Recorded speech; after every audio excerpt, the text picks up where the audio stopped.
Tucker Carlson is in Moscow. That's kind of weird. There was some chatter about this. I didn't mention it on the show yesterday because it was still a little bit unclear. Tucker has now confirmed it. He flew to Moscow to interview Vladimir Putin. We're in Moscow tonight. We're here to interview the president of Russia, Vladimir Putin. We'll be doing that soon. Almost 3 years ago, the Biden administration illegally spied on our text messages and then leaked the contents to their servants in the news media. They did this in order to stop a Putin interview that we were planning. Last month, we're pretty certain they did exactly the same thing once again. But this time, we came to Moscow anyway. We are not here because we love Vladimir Putin. We are here because we love the United States. And we want it to remain prosperous and free. I can't wait to watch it. Tucker is already being preemptively criticized for the interview. Already there are political cartoons about how he's a Putin puppet and a Putin stooge and whatever. But I don't really see why we would preemptively attack him for even conducting the interview.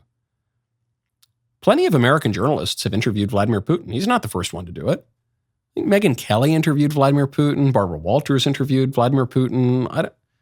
Plenty of people have done it over the years. Now, in the past, the United States was trying to have some sort of rapprochement with Putin. They were trying to encourage Putin to liberalize. And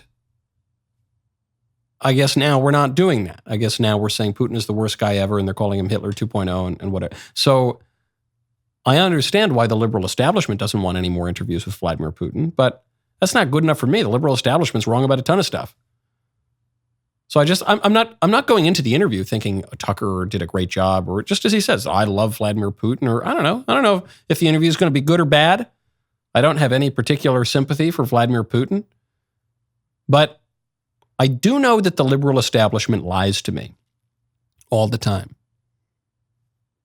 So I'll keep an open mind. I'll be listening. Isn't it? Aren't the liberals the ones who always tell us, knowledge is power, man. Keep an open mind, collect all the information. We can't suppress it. But then the moment that you've got a major world leader who's been a world leader for 20 plus years now, we can't listen to him? It seems kind of crazy to me.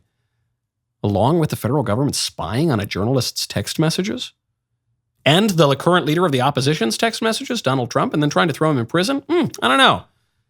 I'm sure Putin has done all sorts of terrible things, just like Xi Jinping has done all sorts of terrible things. But as our government becomes increasingly tyrannical and irrational, I'm certainly interested in hearing from non-official, non-liberal establishment approved sources. Right now, go to hallow.com/Knowles. Lent, the 40 days leading up to Easter, starts on Ash Wednesday, which is the day after Mardi Gras, Fat Tuesday. And this year, Ash Wednesday is also on St. Valentine's Day, February 14th. This is a time of intense prayer, fasting, and giving. Hallow's annual Pray 40 Challenge is one of their most popular. Last year, over 1 million people joined. This year's Pray 40 Challenge focuses on surrender and includes meditations on the powerful book, He Leadeth Me, a story about a priest who became a prisoner and slave in the Soviet Union during the Cold War. His story is one of ultimate surrender, and we are called to offer up our own worries, anxieties, problems, and lives to God. There will also be Lent music, Lent-specific Bible stories, and other Lenten prayers, such as the 7 Last Words of Christ with Jim Caviezel. Hallow is truly transformative and will help you connect with your faith on a deeper level. So what are you waiting for? Download the Hallow app today at hallow.com/Knowles, KNWLES, for an exclusive 3-month free trial of all 6,000 plus prayers and meditations. That is hallow.com/Knowles. I had this question. You got our political leaders just forcing stuff that nobody really wants down our throats, weakening our country, throwing open our borders, and Americans, a lot of them are going along with it. How did we become so weak? How did we become so servile? And I think Ice Spice actually demonstrates part of the way that happened. She has a new song out. It's called You Ain't the SHIT, parentheses, FART. Miss Spice, take it away. Think you the what? You not even the fuck. I be going hard. I'm breaking their hearts. Like what? Bitch be quick, but I'm quicker. Bitch be thick, but I'm thicker. She could be rich, but I'm richer. Keep going. That's all we need, actually. This reminds me of a line from Plato, as the musings of Ice Spice often do.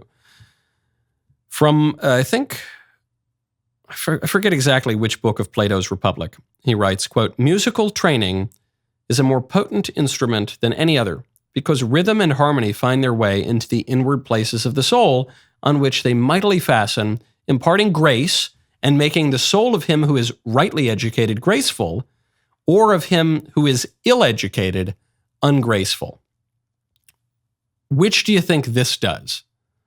Alan Bloom, great humanist and a great conservative writer of the 20th century, he, in his book Closing of the American Mind, had a chapter on how rock music is really bad for you because it arouses the base passions. And rock music is like Brahms compared to Ice Spice. This is music for animals.